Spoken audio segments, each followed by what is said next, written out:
Agin of Shabbos Parshas Acharei Kedoshim. These are jam-packed parshas.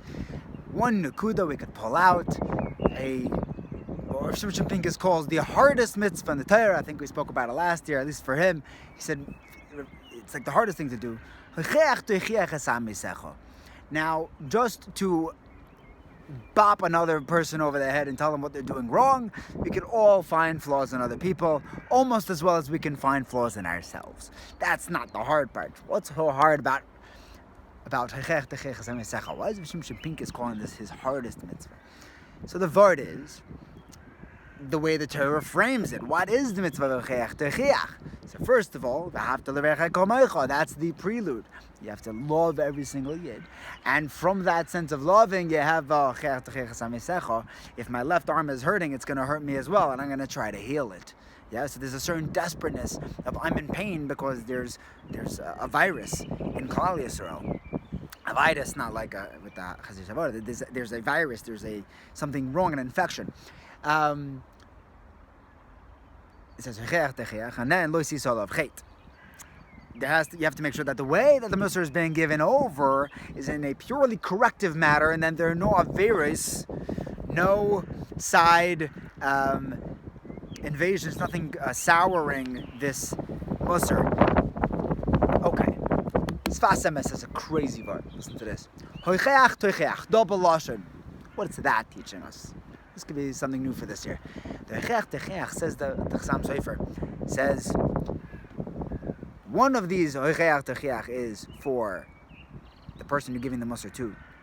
But before then, first realize that I need the Musar as well.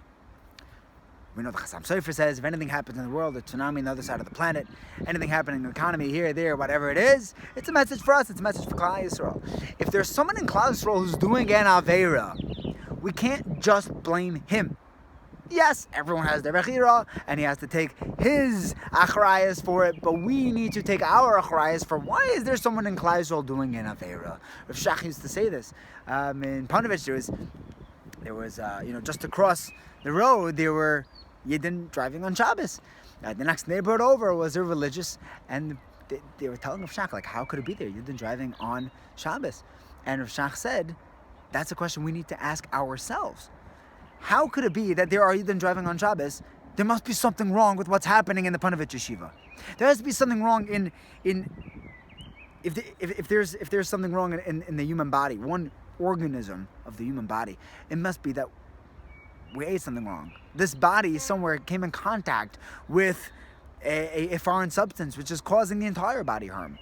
Right? It's showing up in one component across the street in that Chal Shabbos, but essentially there's something wrong in the global issue, in the unity of Klal Yisrael. We have to look at ourselves and say, what am I doing wrong that's making it that there could be Chilul Shabbos, that there could be Averis, that there could be something that requires Musar and perfecting in Klal Yisrael, in this Yid that I'm looking at.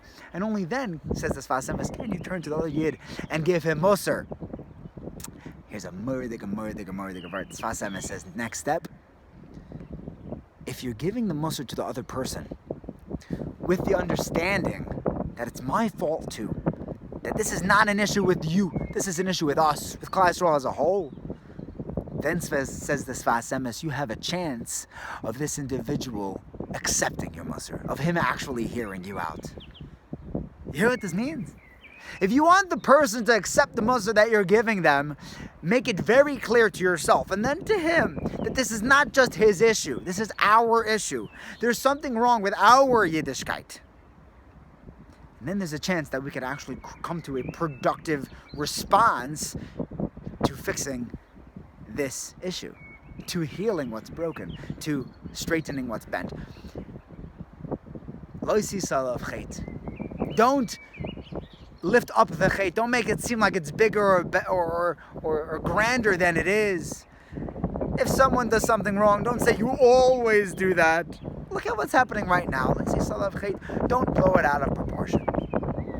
So number one, like the Sfas Emes says, carry it upon yourself when you're giving the Musar to him. And first, give ourselves the Musar. Realize what our flaws are and connect it to what's happening with him. And beer this together, and then unless you solve chet, another nakuda, don't blow it out of proportion. That's not helpful. That's not useful. making it into an entire issue, blaming the person to their core, that's not going to help. Focus on what's happening right now. Right now, this seems to be a little off. I was offended by this one thing that's happening now. Let's see if we could fix this, and perhaps it won't become a pattern in the future. Fascinating story when it comes to Musar. Shimon Schwab, the head of the Yakish community in Manhattan, the Lower East Side, wasn't Lower East Side, Manhattan, he had a balabas, upstanding individual. One day Schwab is walking on the Lower East Side, and he sees, to his chagrin, to his shock, it was just terrifying, he sees this Yid, couldn't believe his eyes. He's in a treif restaurant, come on, like a McDonald's, and he's eating tarfus. Like treif, like it's... He continued walking. He didn't want him to see him. He didn't want to witness this any longer than he had to. He was totally shaken up. This guy's an Erlich Yid. He thought he was an Erlich Yid. Curiosity killed the cat. He didn't want to die, so he didn't ask. He didn't. There's a time to talk and there's a time not to talk. Sometimes the greatest Musar is given in silence. He didn't say a word. Weeks went by. He couldn't look at this man the same. He's a McDonald's Yid, you know? How could you look at a McDonald's? He's no longer he wasn't the person that he thought he was. There are people who just have a McDonald's taiva. That's their taiva. They're addicted to McDonald's. What could you do? It happens. Moshe Weinberg had a talmud like that. Weeks and weeks later, he heard that this balabos was in the hospital sick. Part of being a Rav, amongst a million other unappreciated components and jobs, is to visit those who are sick in his community. So he went, even though it was hard for him, because he was still very bothered by the cheeseburger event. He went into the hospital room, and the Yid was so happy to see him. He said, "Rebbe, thank you for visiting me. You should know, I don't know if you know what my medical situation is. I have a crazy ulcer in my stomach. If it starts flaring up, doctors told me I need to eat immediately or it'll explode or whatever ulcers do, and I could die. If it starts acting up." And he says, "Rebbe, you won't believe it. There have been times when it started acting up and I had no food around. I was in the middle of nowhere, and medically I couldn't make it home in time. I needed to eat immediately, and I had to run into the first restaurant in the middle of Manhattan. There wasn't anything kosher around there. There were times that I had to eat bas b'chalav. Rebbe, you wouldn't believe it." And Rav Schwab said, "I most certainly could believe it. What I couldn't believe is how I fell for this. How could I had this Donlik Avschos right in front of me? I was so happy that I didn't shift into this mode too quickly. This mitzvah when we need to. We shouldn't need to. All of Klal Yisrael should be one and shalem. That we shouldn't need to have to dig inside to do a cheach or techiach. We definitely should not fall into the trap of lesisha of chet, to blow up the shortcomings that Klal Yisrael has into things which are bigger than they are. And when we only be done the kav schus, have a beautiful, beautiful Shabbos."